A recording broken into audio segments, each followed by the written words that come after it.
Hello everyone. हमने जैसा कि सुबह कमिट किया था कि अपने चैनल पे हम एलआईसी के आईपीओ का रिव्यू देंगे, उस एलआईसी के बारे में जिसके बारे में बच्चे बच्चे ने नाम सुन रखा है। सब लोग एलआईसी को जानते हैं और सब बहुत ही एक्साइटेड है क्योंकि बहुत अवेटेड था हमारा एलआईसी का video. So he is Shubham.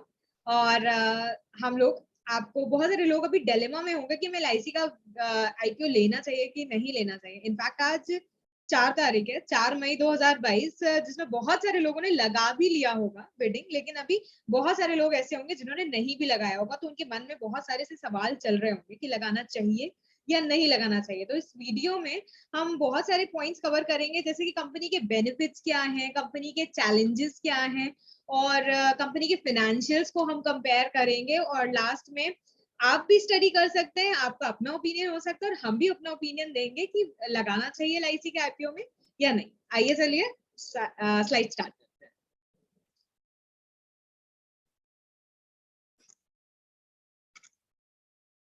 तो जैसा कि इंट्रोडक्शन में अगर मैं आप लोगों को बताऊं, एलआईसी देखिए, जब हमारा इंडिया इंडिपेंडेंट हुआ था तो बहुत सारे ऐसे पैरामीटर्स थे। जब गवर्नमेंट ऑफ इंडिया, क्योंकि उस समय ब्रिटिशर्स से आज़ाद हुई थी, तो बहुत सारे ऐसे ऑर्गेनाइजेशंस बनाए गए जो लोगों के भलाई के लिए बनाए गए थे, उन्हीं के लिए। क्योंकि अगर एक प्राइवेट ऑर्गेनाइजेशन को फिर दे दिया जाता चीजें, तो हो सकता है कि एक छोटे तबके का जो इंसान है उसको वो सारी फैसिलिटीज प्रोवाइड नहीं हो सकती थी।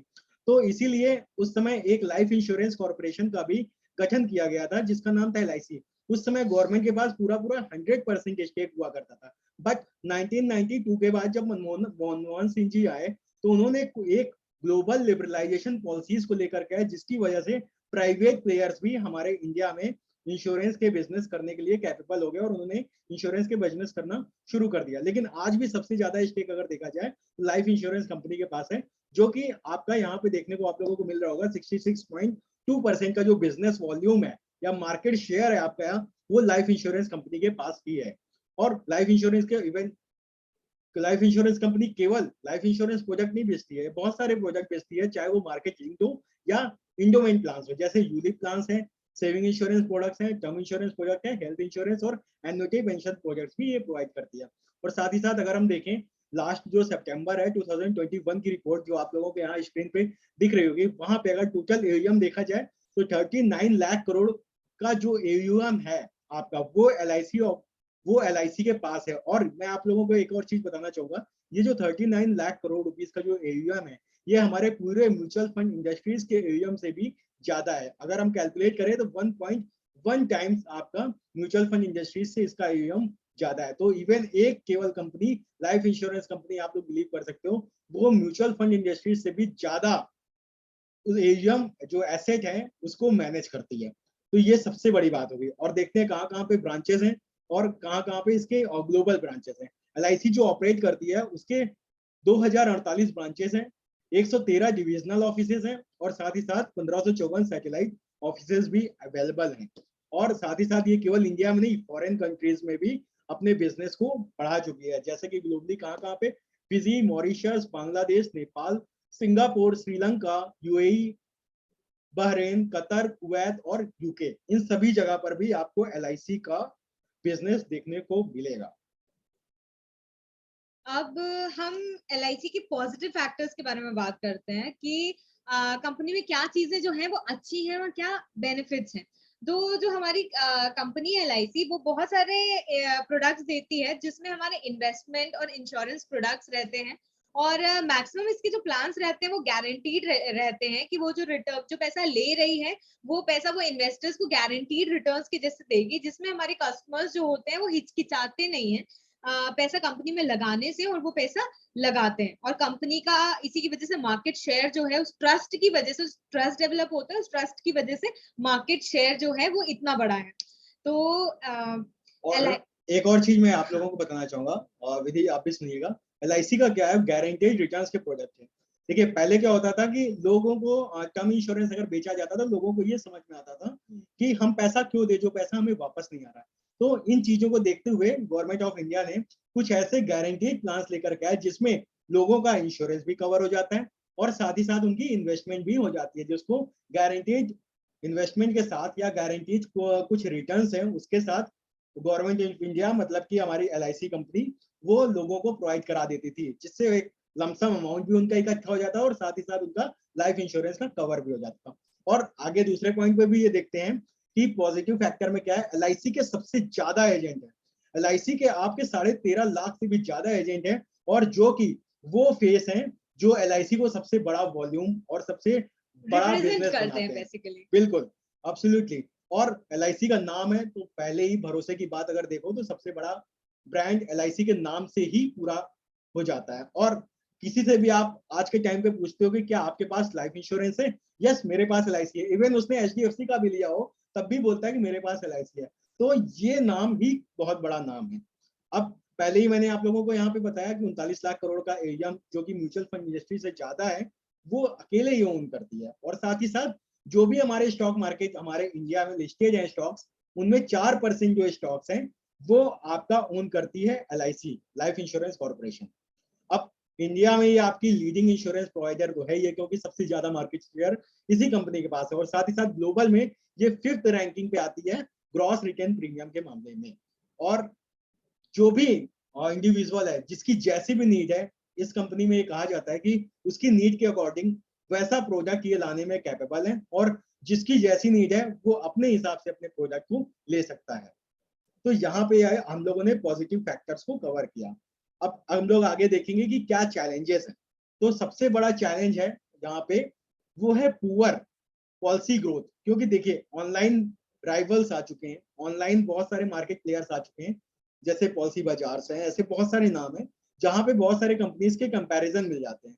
तो वहां पे लोग इजिली वहां पे बाई कर लेते हैं नई पॉलिसीज को। तो ये पहला चैलेंजेस हो गया है। और शहरों में क्योंकि ये अवेयरनेस बढ़ी है, जिसकी वजह से ये जो पॉलिसी है आपकी लाइफ इंश्योरेंस जो कंपनीज इंश्योरेंस की को अवेयर भी, जो इंश्योरेंस को लेके अवेयर है जो जनता, बिल्कुल उस जनता को बेसिकली। हाँ बिल्कुल। शुभम। और अगर हम लोग मार्जिन की बात करें तो ये पूरी तरीके से देखिए, एक्चुअली हमारी गवर्नमेंट ऑफ इंडिया वैसे भी प्रॉफिट के लिए काम नहीं करती, क्योंकि गवर्नमेंट ने ही इसको बनाया था, ये प्रॉफिट बेसिस तो था ही नहीं। तो इसके जो मार्जिन है वो भी लो है, और इसके इन्वेस्टमेंट प्रोडक्ट भी काफी लो प्राइसेस के भी आ जाते हैं। तो मार्जिन लो होने का मतलब क्या, मैं आप लोगों को बताता हूँ। ये कंपनी क्या करती थी, लाइफ इंश्योरेंस कंपनीज, वो जब भी कोई प्रॉफिट करती थी तो उसको अपने पॉलिसी होल्डर्स को बोनस के रूप में बांटती थी, जबकि अदर कॉमर्शियल जो भी कंपनीज है लाइफ इंश्योरेंस की, वो ऐसा नहीं करती है। तो ये आपके चैलेंजेस हैं कि अगर आगे कंपनी ऐसा करती रहेगी तो एज अ शेयर होल्डर ये आपके प्रोस्पेक्ट से हो सकता है उस शेयर्स की ग्रोथ ना हो पाए। तो ये भी एक की चैलेंज होगा इस कंपनी के लिए।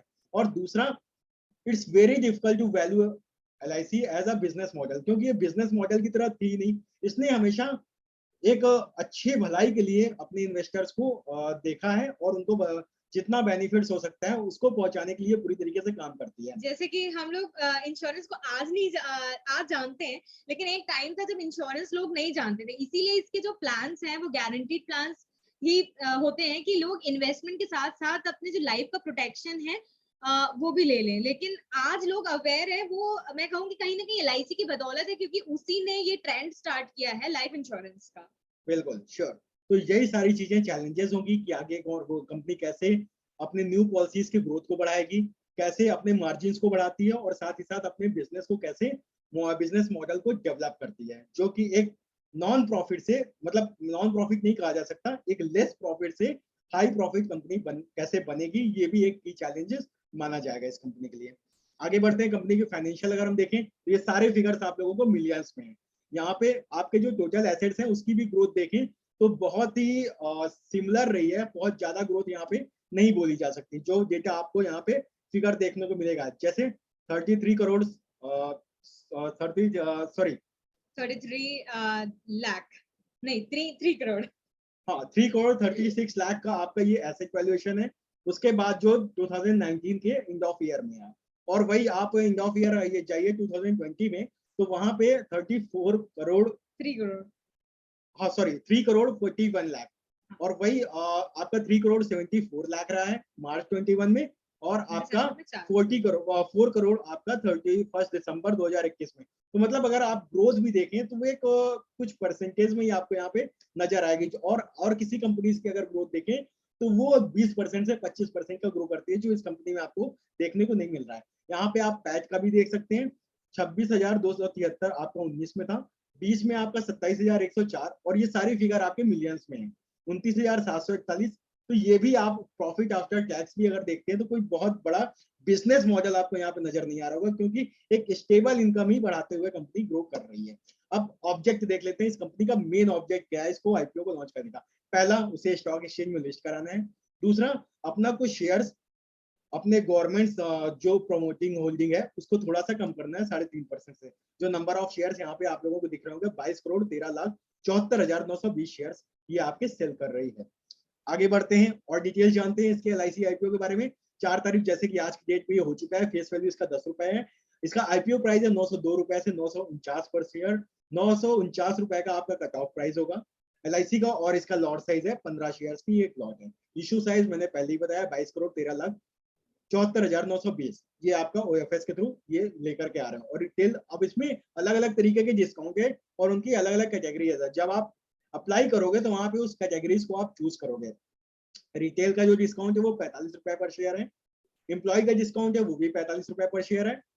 और साथ ही साथ आगे और जो दो आप पॉलिसी होल्डर हो, अगर आप बिल्कुल। पॉलिसी होल्डर हो तो आपको 15 रुपीज का एक्स्ट्रा डिस्काउंट मिल रहा है, लेकिन उसकी कंडीशन ये है कि आपको 28 फरवरी 2022 तक आपकी पॉलिसी जो है वो लिंक हो जानी चाहिए आपके पैन कार्ड से। आपके पैन कार्ड से। बिल्कुल। तो फिर आपको टोटल 60 रुपीज का जो है वो डिस्काउंट मिलेगा, और आप 1 से लेके 14 लॉट तक लगा सकते हैं। और उसमें आपके एक लॉट में 15 शेयर्स है, तो आपके 14 लॉट्स अगर आप लगाते हैं तो टोटल 210 शेयर्स होंगे उसमें। और जो ये ओएफएस आ रहा है पूरा, अब इसका हम लोग देख लेते हैं।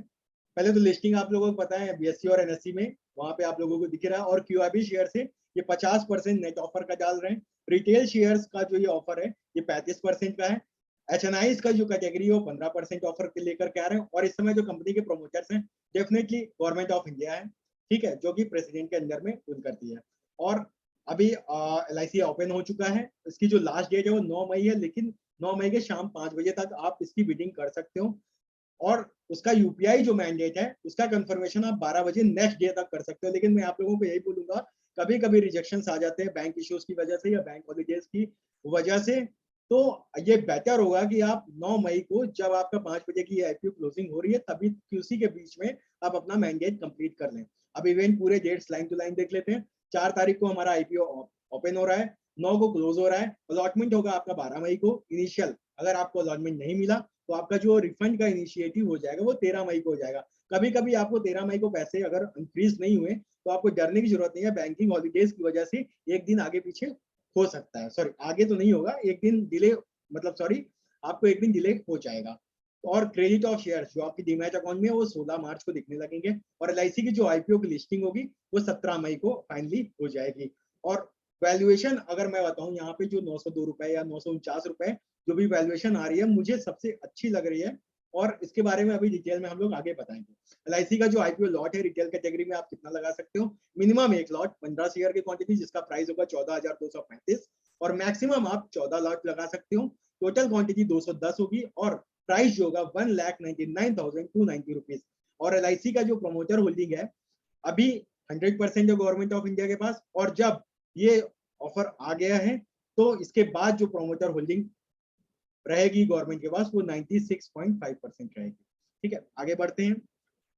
जैसे अलग अलग कैटेगरी है, अलग अलग कैटेगरीज में जो डिस्काउंट है वो जो प्राइस कोटा यहाँ पे है, अवेलेबल है। हाँ, वो तो विधि अगर आप आपको एक्सप्लेन करेगी। अगर आप लोग 2 लाख तक लगा रहे हो तो आप 3 कोटा में लगा सकते हो, रिटेल कोटा, एम्प्लॉय कोटा और पॉलिसी होल्डर कोटा। तो मतलब आप ये भी नहीं कि आप एक ही बार लगा सकते हो। अगर आप रिटेल में एक पैन पे रिटेल कोटा में आप ले रहे हो तो 45 का आपको डिस्काउंट मिलेगा, आप उस कोटा में लगा सकते हो। और उसके अलावा फिर आप एम्प्लॉय कोटा में लगा सकते हो अगर आप एम्प्लॉय हो, और पॉलिसी होल्डर और उसके कंडीशंस आप फुलफिल करते हो तो आप उस कोटा में भी लगा सकते हो। और 2 लाख के ऊपर आप लगाते हो तो आप फिर एचएनआई हो, फिर आप उसमें कोई डिस्काउंट अवेल नहीं कर पाओगे। इसका मतलब आप जो भी हो, अगर आप एम्प्लॉय हो और पॉलिसी भी आपके पास, तो आप 3 कैटेगरीज में लगा सकते हो, एम्प्लॉय में, पॉलिसी होल्डर में और साथ ही साथ रिटेल कैटेगरी। सभी कैटेगरीज में आप अलग अलग बेनिफिट्स लगा सकते हो जिसकी स्लाइड मैंने अभी आगे आप लोगों के सामने लेकर के आएंगे। बाकी एलआईसी आईपीओ का मल्टीपल एप्लीकेशन है, आप कई एप्लीकेशन लगा सकते हो। जैसे हम लोगों ने बताया पॉलिसी होल्डर कैटेगरी होकर के रिटेल कैटेगरी में भी लगा सकते हो, और पॉलिसी होल्डर कैटेगरी और एचएनआई कैटेगरी में भी आप लगा सकते हो। तो जो आगे आप लोगों को देखने को मिलेगा यहाँ पे, अगर सपोज करिए अलग अलग रिजर्व कोटास कैसे हैं, 2 लाख का इन्वेस्टमेंट लिमिट है किसी एक कैटेगरी को लेकर के। अगर आप पॉलिसी होल्डर हो और साथ ही साथ आप रिटेल कोटा भी है आपका, तो पॉलिसी होल्डर में 2 लाख रुपए और रिटेल कोटा दो उसमें भी 2 लाख रुपए, मतलब टोटल 4 लाख। और जो मैंने अभी आप लोगों को बताया कि अगर आप एम्प्लॉय भी हो उस कंपनी में और आपके पास पॉलिसी भी है और आप रिटेल कोटा भी हो, तो तीनों आप लगा सकते हो 2-2 लाख रुपए की अलग-अलग कैटेगरीज के बिडिंग। तो मतलब आपके पास ये लिमिटेशन नहीं है कि आप केवल 2 तक, आप अपने हिसाब से अगर पॉलिसी होल्डर हो और साथ ही साथ आप अगर रिटेल कोटा में, तो 2 जगह से आप बेनिफिट ले सकते हो। आप पॉलिसी होल्डर में बेनिफिट ले सकते हो अलग, और साथ ही साथ आप नॉर्मल रिटेलर में भी उसका बेनिफिट ले सकते हो। मतलब 4 लाख की बिडिंग आप लगा सकते हो नॉर्मल में। ऑब्वियसली सभी लोग एम्प्लॉय नहीं होंगे, तो सभी को 6 लाख लगाने का मौका नहीं मिलेगा। ठीक है, तो आगे बढ़ते हैं हम लोग। Advantage of reserve quota in LIC IPO. Advantage क्या है, जो हम लोग पहले ही डिस्कस कर चुके हैं। पॉलिसी होल्डर्स के लिए 60 रुपए पर शेयर का डिस्काउंट है, और रिटेल के लिए आपका 45 रुपए पर शेयर का डिस्काउंट दिया गया है यहाँ पर। प्लस एम्प्लॉइज के लिए, बिल्कुल, प्लस एम्प्लॉइज के लिए भी। Eligible policy holders for reserve policy holder quota in LIC IPO. Policy क्या है, जो कंडीशंस थी 13 फरवरी के पहले इशू हो जानी चाहिए। पॉलिसी होल्डर को ये बेनिफिट मिलेगा, किसी भी आपके बेनिफिशियरी को ये बेनिफिट नहीं मिलेगा। हाँ, और एन्युटी पॉलिसी, बिल्कुल एन्युटी पॉलिसी में। और आपका जो पैन है वो 28 फरवरी के पहले लिंक हो जाना चाहिए, जिसको आप चेक कर पाओगे। ठीक, अब हमारा फाइनल रिव्यू कि इसे लेना चाहिए कि नहीं लेना चाहिए। देखिए, कंपनी नो डाउट बहुत अच्छी है। ठीक है, पहले का सिनेरियो इनका प्रॉफिट मेकिंग नहीं था, हो सकता है आने वाले समय में चीजें बदलें, क्योंकि आज बिना प्रॉफिट मेकिंग ऑब्जेक्टिव लिए आप कभी भी किसी भी इंडस्ट्री को ग्रो नहीं कर सकते। तो हो सकता है हमारे गवर्नमेंट का भी जो प्रोस्पेक्टिव है फ्यूचर को लेकर के बदल गया हो, इसीलिए वो हमें ऑफर लेकर के आ रही है, स्टॉक एक्सचेंज में लिस्ट करने के लिए लेकर के आ रही है। दूसरा, वैल्यूएशन अगर देखें किसी और कंपनी कंपैरिजन में, हमारे एलआईसी का काफी अच्छा है, अट्रैक्टिव है। कंपनी का मार्केट शेयर बहुत बड़ा है, और कंपनी बहुत ही अच्छे परफॉर्म कर सकती है, क्योंकि इनका मार्केट शेयर के साथ साथ इसका जो एजेंट कैटेगरी है वो बहुत बड़ी है। किसी भी कंपनी से कंपेयर करें तो बहुत बड़ी है। तो अगर हम लोग अपना ओपिनियन दें, तो ये केवल मेरा ओपिनियन है, जरूरी नहीं कि आपको उस पर अप्लाई होना चाहिए। तो मेरा जो ओपिनियन है, हम लोग अपना ओपिनियन के लिए आप लोगों को बाइंड नहीं करेंगे कि आप लोगों को वो करना ही है। लेकिन अगर मैं बोलूं तो हाँ, आईपीओ अच्छा है। लॉन्ग रन के लिए अगर आप लेना चाहते हैं, थोड़ा लंबे नजरिए के लेना चाहते हैं, तो आप एलआईसी आईपीओ को ले सकते हैं।